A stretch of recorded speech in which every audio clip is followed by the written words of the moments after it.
Assalamualaikum warahmatullahi wabarakatuh. Perkenalkan, nama saya Nisa Arifatul Husna. Saya akan menjelaskan isi makalah dan beserta dalil dari makalah tersebut. Sebelumnya, saya akan menjelaskan tentang dinamika pendidikan di Indonesia dalam perspektif sosiologi pendidikan yang ideal. Nah, saya mengambil judul Dinamika Pendidikan di Indonesia melalui berbasis pesantren. Nah, sebelumnya kita harus tahu apa yang dinamakan dengan pendidikan pesantren tersebut. Pendidikan pesantren tersebut ialah lembaga yang dimana lembaga tersebut pendidikan yang dilaksanakan dengan sistem apa itu?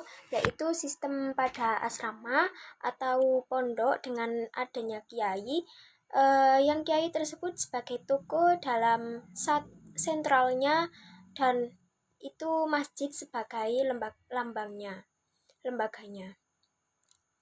Kemudian sebelumnya pada masa awal pembentukan pesantren telah tumbuh dengan berkembang dengan menyandangkan ciri-ciri tradisional. Akan tetapi pada masa berikutnya itu pesantren sebagai lembaga pendidikan Islam telah mengalami perkembangan begitu pesat yang dimana bentuk sesuai dengan perubahan zaman. Nah, terutama sekali dengan dampak kemajuan ilmu, pengetahuan, dan teknologi yang ada sekarang. Namun bukan berarti perubahan pesantren tersebut telah menghilangkan keaslian dan kesejatian tradisi pesantren. Namun, secara faktual, pesantren itu berkembang dalam masyarakat yang ada tipe pesantren. Yang pertama yaitu pesantren tradisional, yang kedua pesantren modern, dan yang ketiga pesantren komprehensif. Nah, apa sih pesantren tradisional itu dan yang tiga tadi? Yang pertama, pesantren tradisional itu yang masih mempertahankan bentuk aslinya dengan semata mengajarkan kitab-kitab berbahasa Arab dan lain-lain itu ditulis oleh para ulama pertengahan atau yang disebut dengan kitab kuning. Lah, sedangkan yang pesantren modern itu apa? Yaitu tipe pesantren yang orientasinya itu belajarnya cenderung mengadopsi seluruh sistem belajar secara klasikal dan meninggalkan sistem belajar tradisional. Sistem ini dengan tampak pada penggunaan kelas-kelas belajar baik dalam bentuk sekolah maupun madrasah. Ya, itu kurikulumnya juga dipakai yang kurikulum sekolah atau madrasah yang berlaku secara nasional.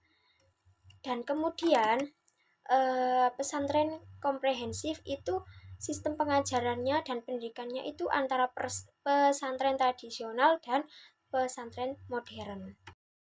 Kemudian poin yang kedua yaitu tentang pendidikan pesantren dalam perspektif teori sosiologi.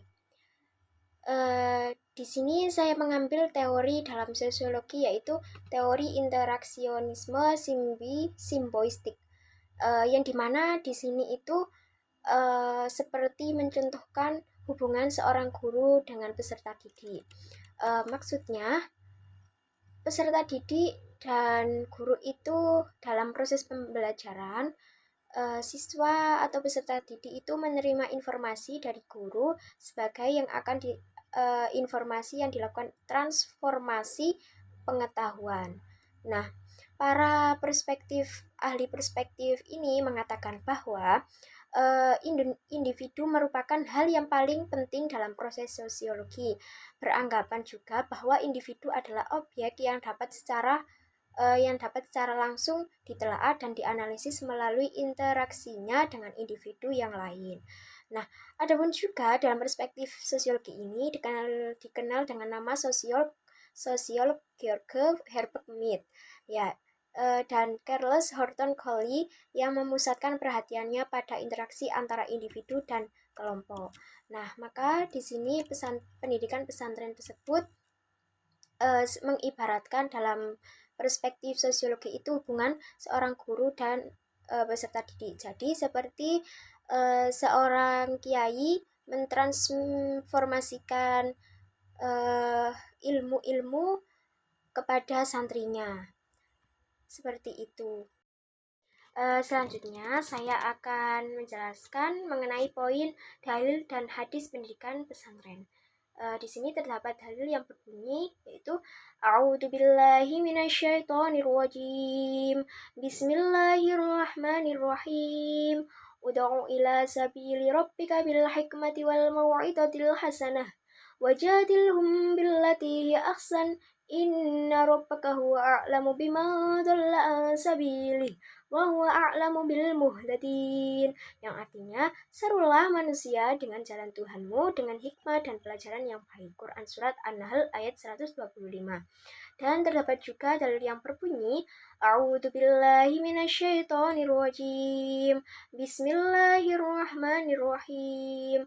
Wa ma kanal mu'minuna liyanfiru kaffah. Falaula nafaru min kulli firqatin minhum ta'ifatul liyatafaqahu fit-tini wal yundiru qaumahum idza raja'u ilaihim la'allahum yahdarun. Yang artinya, tidak sepatutnya bagi orang-orang mukmin itu pergi semua ke medan perang. Mengapa tidak pergi dari tiap-tiap golongan di antara mereka beberapa orang untuk memperdalam pengetahuan mereka tentang agama dan untuk memberi peringatan kepada kaumnya apabila mereka telah kembali padanya supaya mereka itu dapat menjaga dirinya. Quran Surat At-Taubah 122. Dan adapun hadis yang berbunyi Balighu anni walau ayah. Sampaikanlah ajaranku kepada orang lain walaupun hanya sedikit. Hadis riwayat Bukhari. Nah, di sini pada akhirnya itu sungguhnya para pendahulu itu lahir dari pesantren karena sesuai dengan tujuan, yaitu menciptakan kader ulama yang menjunjung tinggi agama namun tetap juga dengan ilmu pengetahuan. Nah, maka pada hakikatnya itu pesantren itu tidak bisa lepas dari dasar utamanya sebagai lembaga pendidikan dan menjalankan ajaran Islam. Mengeksplorasi ilmu pengetahuan adalah tugas-tugas kewajiban yang harus diemban atau harus yang dilakukan oleh manusia untuk menjalankan fungsi kekhalifaannya di dunia untuk mencari ridhonya, ridho Allah Subhanahu wa Ta'ala. Maka dengan pendidikan pesantren ini melalui pesantren itu menjadi lebih dalam jika diasah dengan ilmu pengetahuan. Maksudnya ada juga ilmu agama itu dengan ilmu pengetahuan juga itu tidak akan ketinggalan dalam era modern jika dalam pesantren tersebut jika di sekolah tersebut berbasis pesantren itu dengan ilmu atau bidang-bidang baik agama dan teknologi itu bisa setara, tidak hanya dalam ilmu pengetahuan saja namun juga dengan memperdalam ilmu agama. Jadi dua-duanya ini mendapatkan ilmu jika sekolah tersebut berbasis dengan pesantren. Maka itulah yang bagi saya pendidikan di Indonesia yang ideal dalam perspektif sosiologi beserta dalilnya. Dan itulah isi makalah dari makalah tersebut, dari makalah saya mengenai pendidikan di Indonesia yang setara, yang berbasis dengan pesantren. Terima kasih. Wassalamualaikum warahmatullahi wabarakatuh.